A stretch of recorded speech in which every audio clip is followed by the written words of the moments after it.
દમણ પોલીસે ઓનલાઈન છેતરપિંડીના એક મોટા રેકેટનો પર્દાફાશ કર્યો છે. પોલીસને મોટી સફળતા મળી છે કારણ કે ડિજિટલ ધરપકડની ધમકી આપીને લોકોને લૂંટતી ગેંગના 7 સભ્યોની ધરપકડ કરવામાં આવી છે.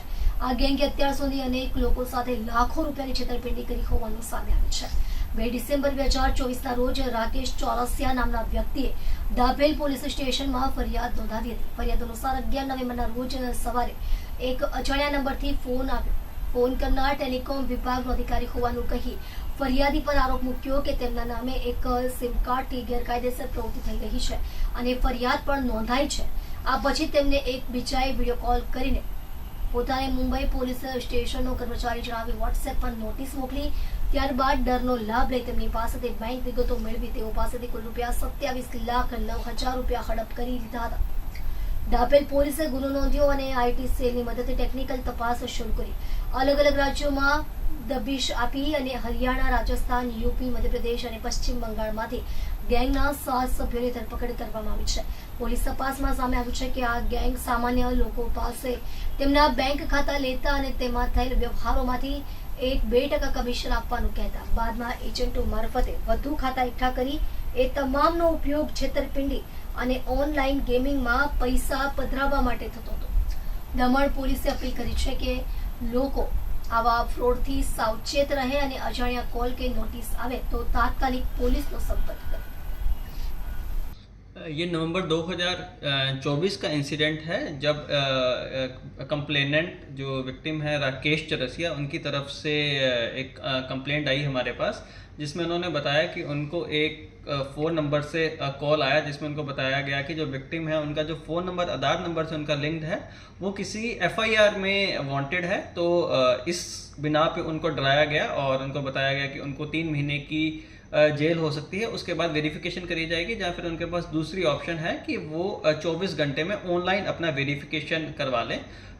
तो इस डर के मारे उन्होंने जो ऑनलाइन वेरिफिकेशन कराने वाला जो माध्यम है उसको चुना और उसके बाद उन्होंने उस डर से उनसे जो भी उनकी बैंक अकाउंट डिटेल्स हैं वो सारी उनसे निकलवा ली और उनको पता चला कि उनके खाते में जो अच्छी खासी रकम है. उसके बाद उनको बोला गया कि आरबीआई के खाते में आपको ये पूरी अमाउंट ट्रांसफ़र करनी पड़ेगी और अब कुछ अगर सब कुछ वेरिफिकेशन में ठीक निकला तो वो उनकी अमाउंट वापस कर दी जाएगी.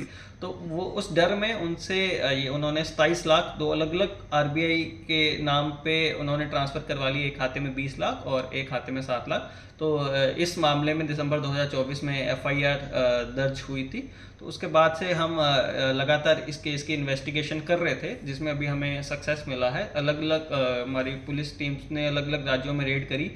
राजस्थान, पंजाब, हरियाणा, गुजरात, मध्य प्रदेश, वेस्ट बंगाल. तो अभी तक इसमें कुल 7 आरोपी हम पकड़ पाए हैं जिनकी पूछताछ से हमें पता चला कि ये लोग जो आम लोग हैं उनको पैसे का लालच देके कि आपके खाते में से जो भी ट्रांजैक्शन होगी उसका आपको 1% 2% कमीशन के नाम पे ये आम लोगों के खाते ले लेते हैं और उन खातों में से फिर जो चीटेड मनी है उनको घुमाया जाता है जिसको हम मनी लॉन्ड्रिंग भी बोल सकते हैं.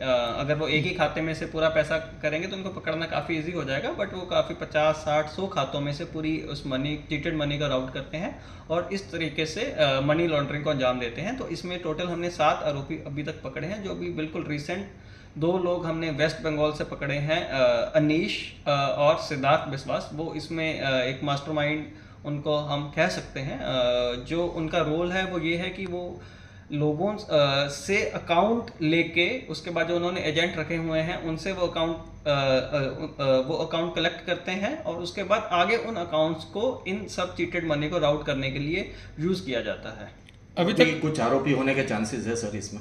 अभी इसमें काफ़ी आरोपी आगे भी और पकड़े जाएंगे और हमारी उस चीज़ के लिए हमारी टीम्स ऑलरेडी, हमारा जो टेक्निकल सेल है, जो हमारी टीम्स हैं वो ऑलरेडी इसके ऊपर काम पे लगी हुई हैं. अभी तक कितने बंदों को इन लोग ने डिजिटल अरेस्ट और इस तरीके की ठगी का शिकार किया है? हाँ, इसमें भी मैं आपको बताना चाहूँगा कि जो ये साइबर अपराधी रहते हैं, एक जो MHA के अंडर एक I4C नाम की संस्था बनी हुई है, Indian cyber crime coordination centre.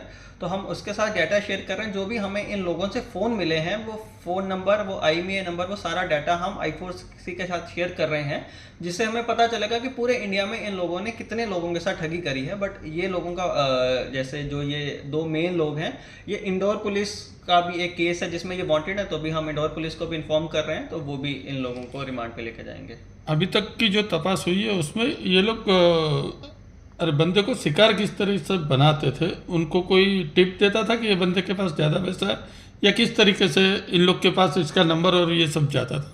नहीं, ये भी जो जिसको हम ओसेंट बोलते हैं टेक्निकल भाषा में, ओपन सोर्स इंटेलिजेंस, जो हम सब लोग कुछ फेसबुक पे या कुछ अलग अलग माध्यम पे या जो डाटा वगैरह सारा निकल जाता, तो उस डाटा पे ये लोग काफ़ी सर्फिंग करते हैं, काफ़ी एनालिटिक्स करते हैं और काफ़ी लोगों को ये टारगेट करते हैं। उसमें से कुछ लोगों को ये शिकार बनाने में ये लोग सक्सेसफुल रहते हैं।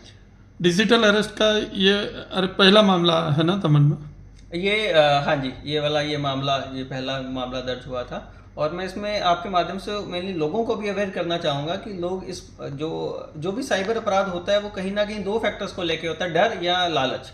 तो ये दोनों आजकल चल रहे हैं। एक डिजिटल अरेस्ट वाला चल रहा है जिसमें वो डर के बजाय आपसे पैसे ले रहे हैं, एक दूसरा इन्वेस्टमेंट फ्रॉड काफ़ी चल रहा है जिसमें वो आपको लालच दे के आपसे पैसे निकलवा रहे हैं कि आपको इतनी रिटर्न मिलेगी।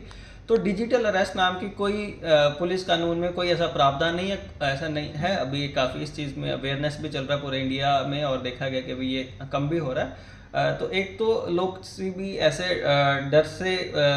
डर में आके किसी ऐसे उसका शिकार ना बने ऐसे क्राइम का। और दूसरा मैं जो आपको बताया कि इसमें जो ये क्राइम कर पाते हैं, लोगों के अकाउंट होने की क्राइम कर पाते हैं। अगर मैं अपना अकाउंट किसी को बिल्कुल ना दूं तो ये क्राइम नहीं हो सकता। तो ये जैसे आप लोगों ने भी देखा होगा, काफ़ी हमें फ़ोन पे मैसेज आते हैं जॉब ऑफर्स के कि घर बैठे पैसे कमाएं।